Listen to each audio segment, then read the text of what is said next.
Bon, quel est l'ingénieur qui a fait cette mise à jour là, du logiciel Falcon, qui a mis le bazar partout sur tous les ordi Windows, qui faisait tourner cette solution de cybersécurité? Ça va être la news de la semaine. Malheureusement, il y a une panne informatique qui touche des milliers d'entreprises dans le monde entier, des compagnies aériennes, des aéroports, des entreprises de transport ferroviaire. Bref, c'est le bordel depuis ce matin. Donc on va essayer de décrypter tout ça, en parler un peu plus. On commence à avoir mis le doigt sur le problème, donc ça va être l'un des points principaux de ces actus de la semaine.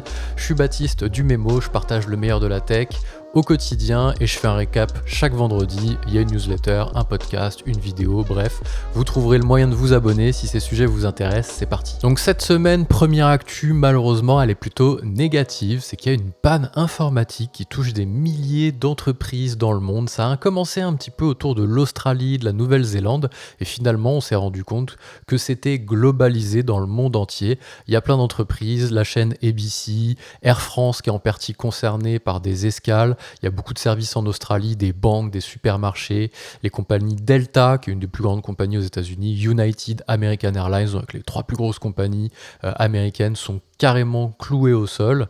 L'aéroport d'Amsterdam qui est fermé, l'aéroport de Berlin qui est fermé.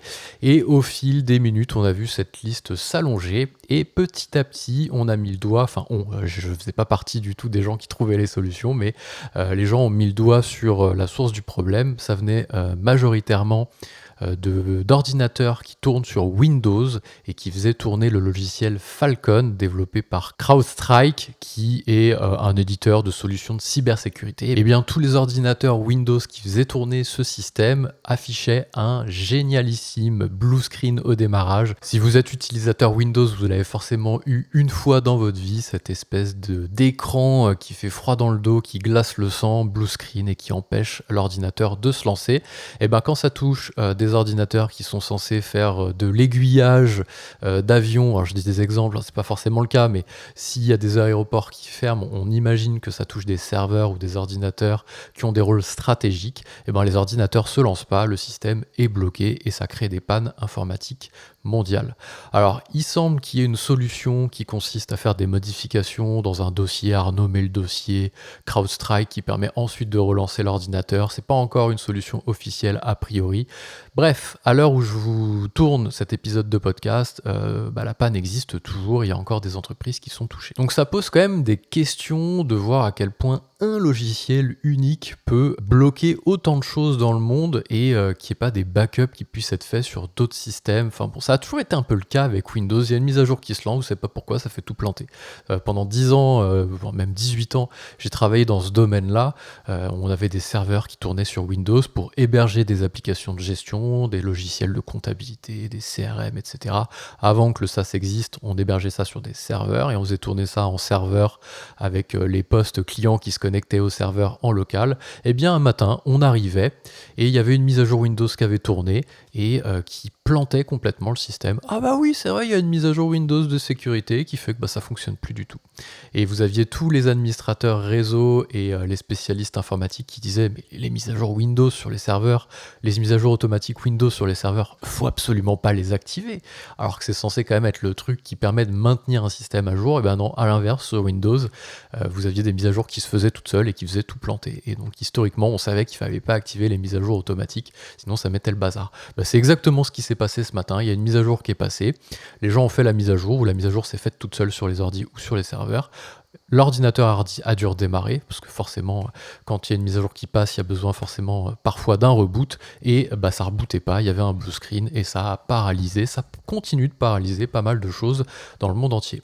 Donc là, voilà, c'est toujours en cours, il semble quand même y avoir une piste. En tout cas, une chose est certaine, la piste d'une attaque de hacker a été largement exclu pour le moment. Après, il sera le moment de creuser la source. Pour le moment, ils essaient déjà de résoudre les symptômes. Là, on verra après pour creuser ce qui se passe. Donc, j'essaierai de vous tenir informé, soit sur des petits posts, soit ailleurs, en refaisant un article sur la newsletter. N'hésitez pas à aller vous abonner. C'est là où tout se passe et c'est là où je publie les petites nouveautés également. Voilà, ça c'était la première news. Ensuite, on passe sur des choses plus légères et surtout un peu plus positives. On a OpenAI qui a annoncé GPT-4o Mini, donc le modèle d'intelligence à bas coût, en fait, le plus léger mais aussi efficace, qui permet notamment à des sociétés tierces, à des logiciels tierces, de se connecter à OpenAI via API pour proposer de l'intelligence artificielle dans leur propre système. Je sais pas, on va prendre l'exemple d'un outil comme, allez, on prend TLDV, qui est un outil qui permet d'enregistrer des replays de visio, assez connu, j'en ai déjà parlé plusieurs fois. Et bien, une fois que la visio était enregistrée, il allait analyser toute la transcription de ce qui s'était dit, et vous aviez l'outil qui faisait un petit résumé. Maintenant, c'est valable sur Clap, c'est valable sur plein d'autres outils, hein, c'était juste un exemple.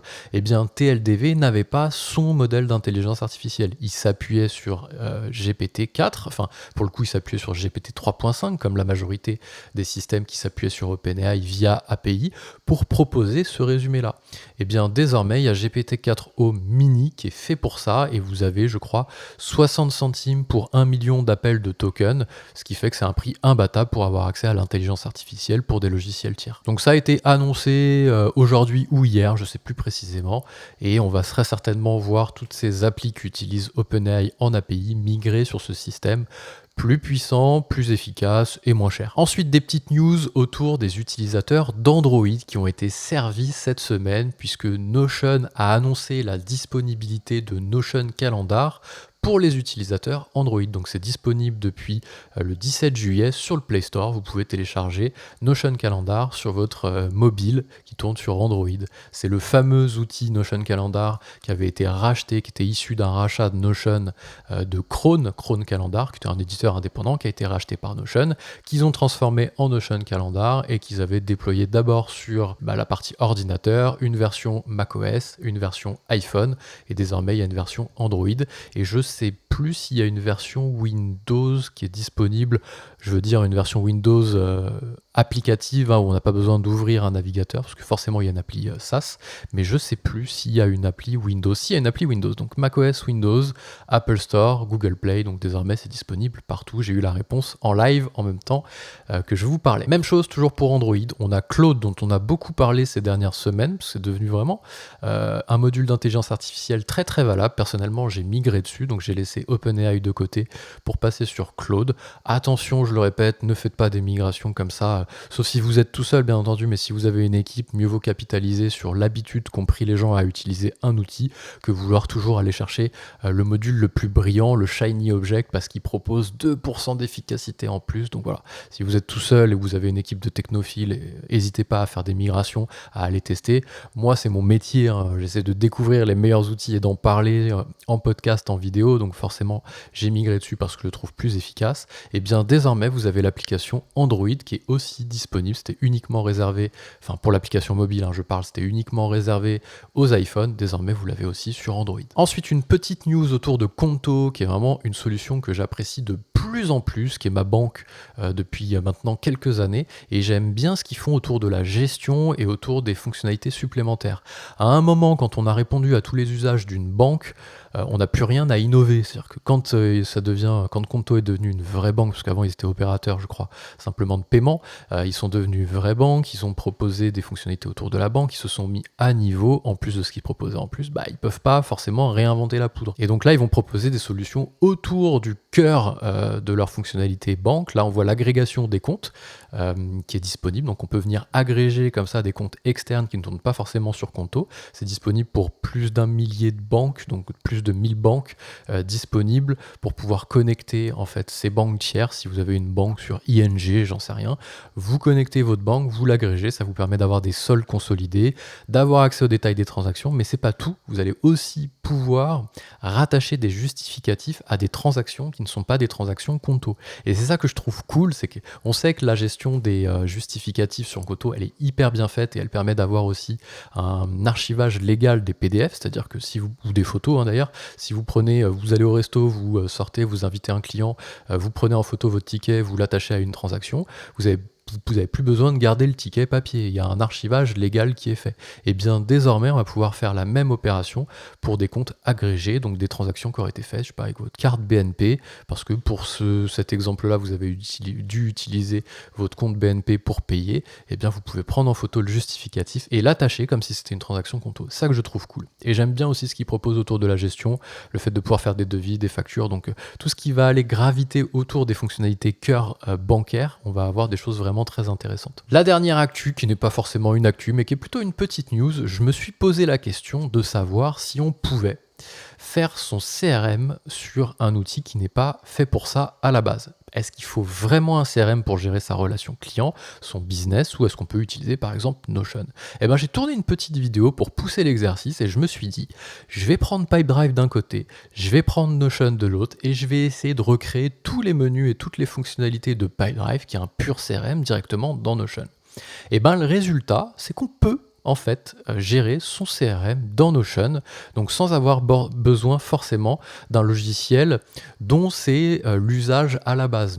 Pipedrive, c'est fait pour gérer une relation client, mais c'est pas fait pour faire autre chose. Notion, c'est fait pour faire plein de choses. C'est fait pour, c'est un outil no-code, donc vous faites un petit peu ce que vous voulez. C'est un outil généraliste du coup qu'on va venir verticaliser au gré de ses envies et au gré de ses besoins. Et ben, on arrive à faire pas mal de choses à l'intérieur. Forcément, ça sera moins poussé que ce que l'on va pouvoir faire au niveau de Pipedrive. Il y a des fonctionnalités qui vont manquer, notamment l'emailing, notamment des petites choses comme ça, les formulaires qui ne sont pas encore, c'est peut-être, ça arrivera peut-être un jour sur Notion, mais qui ne sont pas encore disponibles sur Notion. Il y a plein de petites choses comme ça qui font que si on a des besoins poussé entre guillemets, on va être obligé de prendre un CRM, Pipedrive, HubSpot, Zoho. Maintenant, si on a des besoins simples, les besoins de base d'un CRM, donc gérer ses contacts, gérer ses sociétés, lister ses opportunités de business que l'on a avec ses prospects, se mettre des rappels, se mettre des relances et suivre l'intégralité de ses communications, Notion, ça fait très bien l'affaire. D'ailleurs, j'avais créé un petit template là-dessus, ça fait quelques années, en tout cas quelques mois de façon certaine. J'avais créé un template d'un CRM que j'utilise. Personnellement, j'utilise Notion comme CRM. Alors que j'ai vendu Pipedrive pendant 10 ans et que je trouve que c'est un meilleur CRM. Sauf que dans mon cas de figure précis, j'ai pas les besoins qui nécessitent d'avoir un CRM dédié. Donc posez-vous la question de savoir si dans certains cas, vous n'allez pas pouvoir bricoler quelque chose sur Notion qui va pouvoir vous servir pendant un certain temps jusqu'à ce que vous puissiez plus le faire et que vous ayez besoin de migrer sur un pur player du domaine. Donc la réponse est oui, on peut faire son CRM sur Notion et on peut très bien le faire. Je vous laisse aller voir la vidéo si ça vous intéresse, elle est disponible sur la chaîne YouTube. Voilà pour les actus de la semaine, c'était assez calme, ça devient de plus en plus calme, là on approche du mois d'août, donc en général ça se calme un petit peu, ça reste très actif en juillet, on a vu beaucoup de nouveautés notamment autour de Notion, donc il y a eu beaucoup de sujets là qui est revenu, mais ça va se calmer un petit peu en août. D'ailleurs de toute façon il n'y aura pas d'actu en août, mais ça je vous le redirai, enfin si peut-être juste la première semaine d'août, mais après il n'y aura plus d'actu jusqu'en septembre, ça fait du bien de faire un break aussi.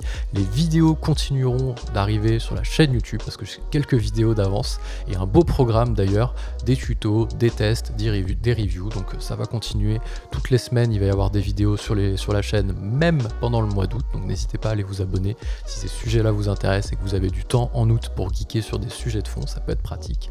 Et moi je vous souhaite une belle fin de semaine et à la semaine prochaine pour les actus. Je vous dis à très vite.